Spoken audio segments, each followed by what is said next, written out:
ఎన్నికల ప్రచారంలో వైసీపీ దూకుడు. నేడు 3 బహిరంగ సభల్లో పాల్గొననున్న జగన్.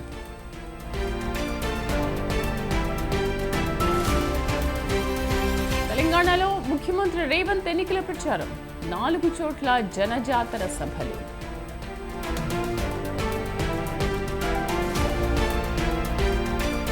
నేడు ఉమ్మడి ఆదిలాబాద్ జిల్లాలో కేసీఆర్ పర్యటన. మంచిర్యాలలో రోడ్ షో.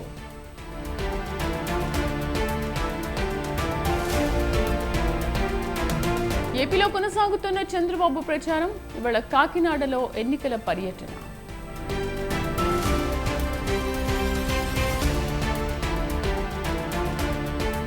రోహిత్ వేముల కేసులో బిగ్ ట్విస్ట్. కేసును రీఓపెన్ చేస్తామన్న డీజీపీ.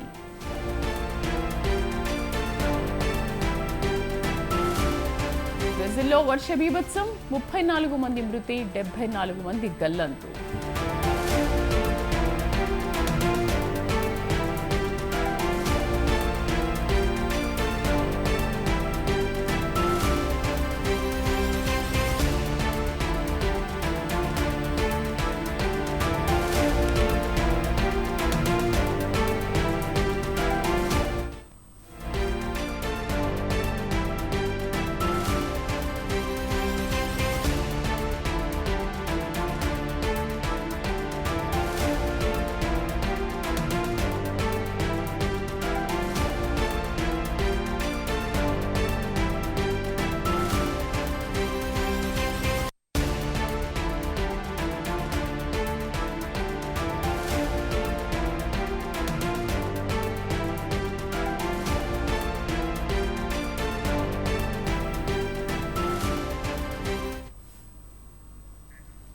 ఎన్నికలు సమీపిస్తున్న వేళ ఏపీ సీఎం జగన్ ప్రచారంలో దూకుడు పెంచారు. రోజు 3 చోట్ల ప్రచార సభలు నిర్వహిస్తూ హోరెత్తిస్తున్నారు.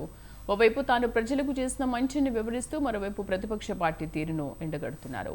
పథకాలు కొనసాగాలంటే వైసీపీని గెలిపించాలని, చంద్రబాబు గెలిస్తే పథకాలకు ముగింపు పలుకుతారని ప్రచారం చేస్తున్నారు. జగన్ సభలకు కూడా జనం నీరాజనాలు పలుకుతున్నారు. మండు టెండల్ను సైతం లెక్క చేయకుండా జనం తరలివస్తున్నారు. ఇవాళ 3 నియోజకవర్గాల్లో సీఎం జగన్ సభల్లో పాల్గొంటారు. 10 గంటలకు హిందూపురంలో ఎన్నికల ప్రచార సభకు హాజరవుతారు. ఇక మధ్యాహ్నం 12:30 గంటలకు పలమనేరులో జరగనున్న సభలో పాల్గొంటారు. మధ్యాహ్నం 3 గంటలకు నెల్లూరులో జరగనున్న ఎన్నికల ప్రచార సభకు హాజరవుతారు సీఎం జగన్.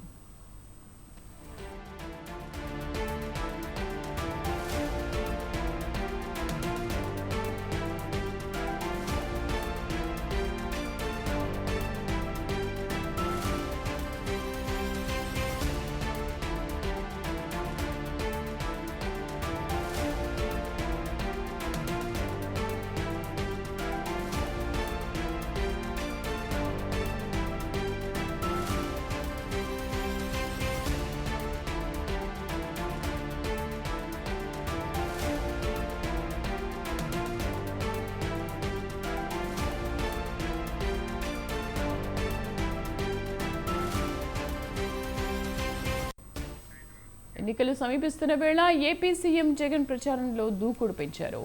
రోజు 3 చోట్ల ప్రచార సభలు నిర్వహిస్తూ హోరెత్తిస్తున్నారు.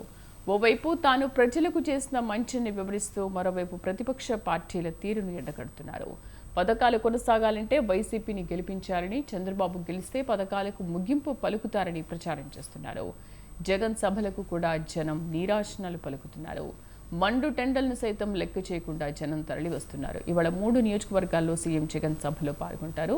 10 గంటలకు హిందూపురంలో ఎన్నికల ప్రచార సభకు హాజరవుతారు. అలాగే మధ్యాహ్నం 12:30 గంటలకు పలమనేరులో జరిగే సభలో పాల్గొంటారు. మధ్యాహ్నం 3 గంటలకు నెల్లూరులో ఎన్నికల ప్రచార సభకు హాజరవుతారు సీఎం జగన్.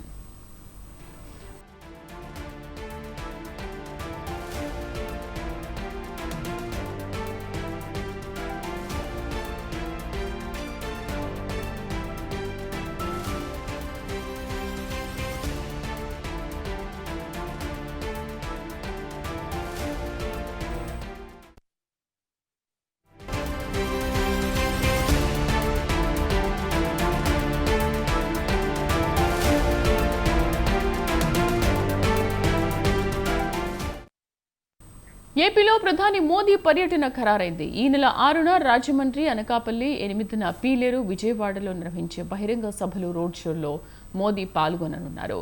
ఆయా సభలు, రోడ్ షోలకు టీడీపీ, జనసేన అధినేతలు చంద్రబాబు, పవన్ కళ్యాణ్ కూడా హాజరు కానున్నట్లు తెలిపారు.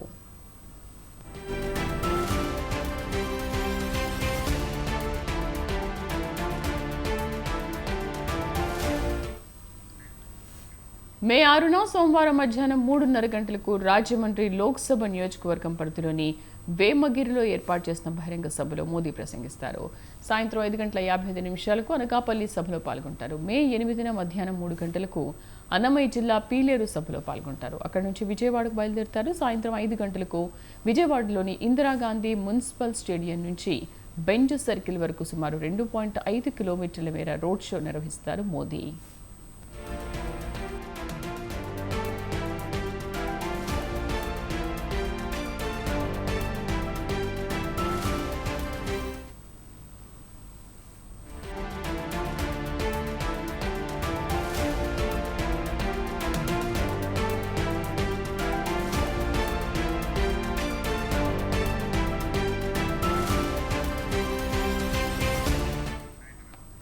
నేడు కాంగ్రెస్ దళిత నేతల ఆధ్వర్యంలో రాజ్యాంగ పరిరక్షణ దీక్ష జరగనుంది. రిజర్వేషన్లపై బీజేపీ అనుసరిస్తున్న విధానాలపై నిరసన చేపట్టనున్నారు. నెక్లెస్ రోడ్లోని బిఆర్ అంబేద్కర్ 125వ అడుగుల ఎత్తు విగ్రహం వద్ద ఉదయం 10 గంటలకు దీక్ష ప్రారంభం కానుంది. బీజేపీ రిజర్వేషన్ల రద్దుకు ప్రయత్నిస్తోందని ఆరోపిస్తూ కాంగ్రెస్ దళిత నేతలు దీక్ష చేపడుతున్నారు.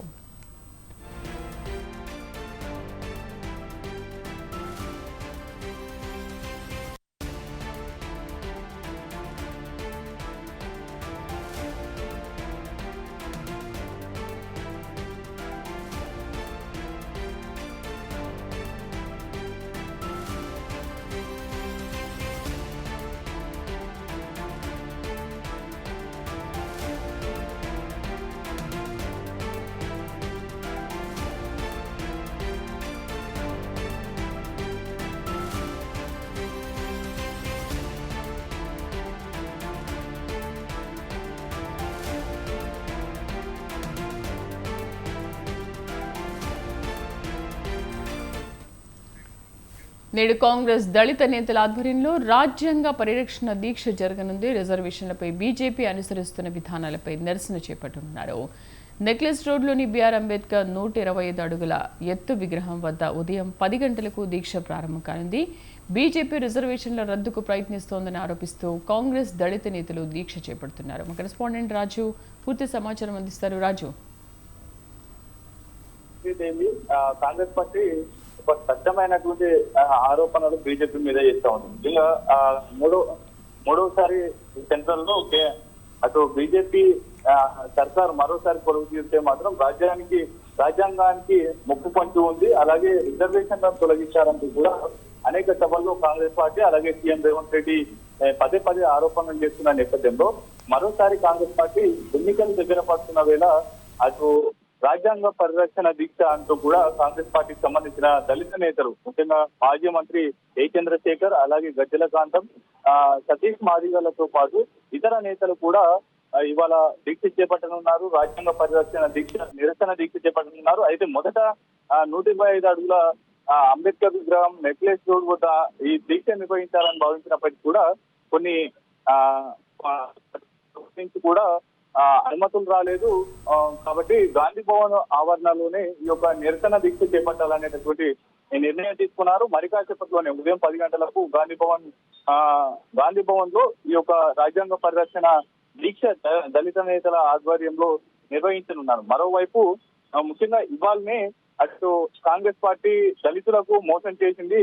టికెట్ల విషయంలో మాదిగలకు, ముఖ్యంగా ఎస్సీ రిజర్వ్ స్థానాలన్నీ కూడా మాలలకు అలాగే మాదిగ ఉపకులాలకు కేటాయించారు తప్ప మాదిగలకు ఒక్క సీటు కూడా కేటాయించలేదు పార్లమెంట్ ఎన్నికల్లో అంటూ కూడా మందకృష్ణ మాదిగ పదే ఆరోపణలు చేస్తా ఉన్నారు. దాంతో పాటుగా ఇవాళ ఇందిరా పార్క్ కూడా పెద్ద ఎత్తున అటు బీజేపీ అనుబంధ సంఘాలు అలాగే మందకృష్ణ మాదిగ ఇతర నేతలు కూడా అటు ఇందిరా పార్క్ వద్ద పెద్ద ఎత్తున నిరసన దీక్ష చేస్తున్న నేపథ్యంలో మరోవైపు ఆ దీక్షకు కౌంటర్ గానే ఇవాళ దళిత నేతలు, కాంగ్రెస్ పార్టీకి సంబంధించినటువంటి దళిత సంఘాలు కూడా గాంధీ భవన్ ఆవరణలో బీజేపీ చేస్తున్నటువంటి అటు రాజ్యాంగాన్ని విధ్వంసం చేయాలనిపిస్తుంది, దాంతో పాటుగానే రిజర్వేషన్లను పూర్తి స్థాయిలో ఎత్తివేయాలనిపిస్తా ఉంది అనేటటువంటి ఆరోపణలు చేస్తూ ఇవాళ రాజ్యాంగ పరిరక్షణ దీక్షను కూడా కాంగ్రెస్ పార్టీ అనుబంధ సంఘాలు అలాగే దళిత నేతల ఆధ్వర్యంలో ఈ యొక్క రాజ్యాంగ పరిరక్షణ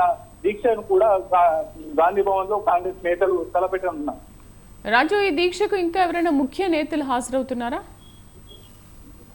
ముఖ్యంగా ఇప్పటికే ఆ దళిత కాంగ్రెస్ చైర్మన్ గా ఉన్నటువంటి ప్రీతంతో పాటుగానే ఇతర నేతలు మాజీ మంత్రి ఏ చంద్రశేఖర్ తో పాటు గజ్జల కాంతం, సతీష్ మాదిగా ఇటువంటి నేతలతో పాటు ఇతర కీలక నేతలు కూడా గాంధీ భవన్ లో ఈ యొక్క నిరసన దీక్షకు హాజరు కానున్నట్లయితే మనకు సమాచారం అయితే అందుతా ఉంది. రైట్, థ్యాంక్ యూ రాజు.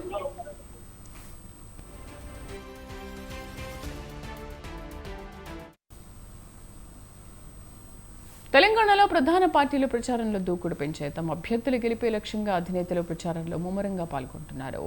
నేడు రాజన్న సిరిసిల్లలో కేటీఆర్ పర్యటించనున్నారు. బోయిన్పల్లి వినోద్ తరఫున కేటీఆర్ ప్రచారం నిర్వహించనున్నారు. ఉదయం రైతు బజార్ వద్ద రైతులు ప్రజలతో ముఖాముఖి అనంతరం నేతన్న చౌరస్తాలో పలు వార్డుల్లో కేటీఆర్ ప్రచారం నిర్వహిస్తారు.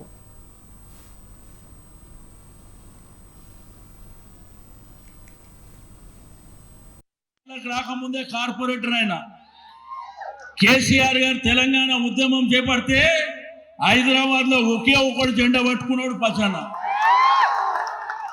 1986లో కార్పొరేటర్ అయిండు, 2002లో కార్పొరేటర్ అయిండు, ఎమ్మెల్యే అయిండు, మంత్రి అయిండు, డిప్యూటీ స్పీకర్ అయిండు. కానీ ఆయన మారాడు. ఆయన ఎట్లున్నాడో అట్లనే ఉంటాడు, ఎట్లా ఉన్నాడో అదే పద్ధతిలో ఉంటాడు. ఎందుకంటే కొంతమంది ఏంటంటే రాజకీయాలలో జర్ర పెద్ద కాగానే స్టైల్ మారిపోతుంది, కానీ ఆయన స్టైల్ మారదు. నీకు ఎందుకు ఓటేయాలి అంటే ఒకటి చెప్తాడు, జై శ్రీరామ్, మేము గుడి కట్టినాం. గుడి కట్టుడు ఒక్కటే కారణమైతే ఓటేసేందుకు కేసీఆర్ కట్టలేదు. ఆ గుడి 4 ఏళ్ల కిందనే కట్టిండు. ప్రాచీన శిల్ప సంపదను అద్భుతంగా నవీన కళాకారులతోని, కొత్త తరం కళాకారులతోని 1000 సంవత్సరాలు నిల్చుండిపోయే విధంగా పక్కనే ఉన్నది యాదగిరి గుట్ట. కేసీఆర్ కట్టలేదా? మీరు 10-12 సీట్లు మాకు అప్పచెప్పండి. సికింద్రాబాద్ కావచ్చు, మల్కాజ్గిరి కావచ్చు, చేవెళ్ళ కావచ్చు, హైదరాబాద్ కావచ్చు, మాకు ఓటేసి గెలిపించండి. తప్పకుండా 10-12 సీట్లు మీరు మాకు అప్పచెప్తే తిరిగి కేసీఆర్ గారు మళ్ళీ రాష్ట్ర రాజకీయాన్ని నడిపించే పరిస్థితి వస్తుంది. ఆదిలాబాద్ ఇలాఖాలో కమలం వికసిస్తుందా, కాషాయం జెండా ఎగురుతుందా అంటే అవునని అంటున్నారు బీజేపీ శ్రేణులు. గత ఎన్నికల మాదిరే సీన్ రిపీట్ అవుతుందని, ఇప్పుడు కూడా తమదే గెలుపన్న ధీమాలో ఉన్నారు. మరి కమలనాథుల ఆశలు ఫలిస్తాయా? బీజేపీ విక్టరీ కొట్టడం ఖాయమేనా? Watch it.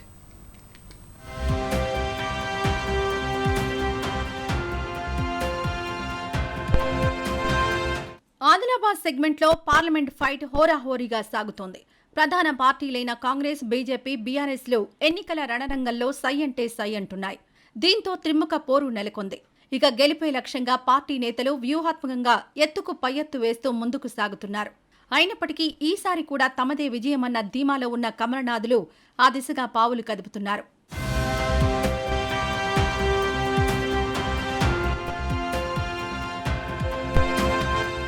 లోక్సభ ఎన్నికలకు సమయం దగ్గర పడుతూ ఉండడంతో బీజేపీ ప్రచారంలో దూకుడు పెంచింది.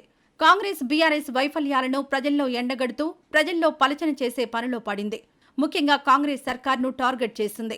అసెంబ్లీ ఎన్నికల సమయంలో ఇచ్చిన హామీలు నెరవేర్చలేదన్న విమర్శలు గుప్పిస్తోంది. ఇక అసెంబ్లీ ఎన్నికల్లో ఆదిలాబాద్ పార్లమెంట్ సెగ్మెంట్ నుంచి 4 నియోజకవర్గాల్లో బీజేపీ అభ్యర్థులు గెలవడంతో ఈ ఎన్నికల్లోనూ విజయం తమదే అంటున్నారు కమలనాథులు.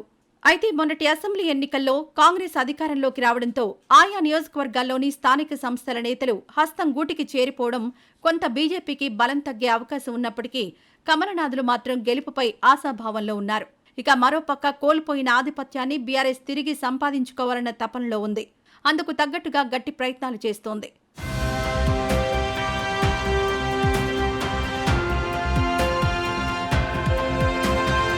ఇకపోతే 2019లో ఆదిలాబాద్ పార్లమెంట్ స్థానాన్ని కైవసం చేసుకునేందుకు త్రిముఖ పోటీ ఉన్నప్పటికీ బీజేపీనే విజయం సాధించి పీఠాన్ని కైవసం చేసుకుంది.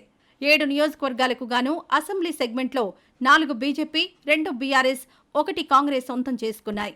సిర్పూర్, ముథోల్లో బీఆర్ఎస్ రెండో స్థానంలో నిలువగా ఆ పార్టీ నుంచి ఓడిపోయిన ఇద్దరు మాజీ ఎమ్మెల్యేలు ఇటీవల కాంగ్రెస్లో చేరడంతో ప్రస్తుతం ఆదిలాబాద్లో త్రిముఖ పోటీ ఛాయలు కనిపిస్తున్నాయి.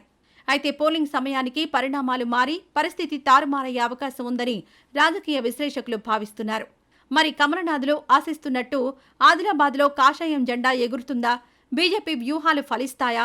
అసలు ఆదిలాబాద్ బాద్షా ఎవరన్నది తెలియాలంటే ఎన్నికల ఫలితాల వరకు వేచి చూడాల్సిందే.